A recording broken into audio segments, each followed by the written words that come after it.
আমার পিতা মাতার পাক চরণে ভক্তি জানাই নত শিরে। উস্তাদের নাম স্মরণ করি, ওই চরণে ভক্তি করি। গানের উস্তাদ বারেক বৈদেশি, ওই চরণে ভক্তি করি। দাদাই উস্তাদ সুনীল কর্মকার, তারে ভক্তি জানাই। আমার আজকের প্রতিপক্ষ বন্ধু যিনি, তিনি অতি জ্ঞানের জ্ঞানী।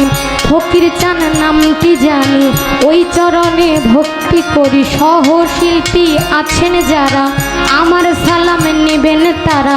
মাজার কমিটি আছেন যারা, এই গান কমিটি আছেন যারা, আমার সালাম নেবেন তারা। ময়মুরব্বী আছেন যত, আমার সালাম শ্রেণী মতো। পর্দার আরে মা বোনেরা, আমার সালাম হস্ত জোড়া। এবার ময়মনসিংহে জেলা ধরি, ভালো কাতে থানা ধরি। পোস্ট অফিস সৃষ্টর বাজার, বাজারের দক্ষিণ ধারে। হবির বাড়ি গ্রামটি ধরি, নিজের নামটি না বলিলে মানব জন্ম যাই বিফলে।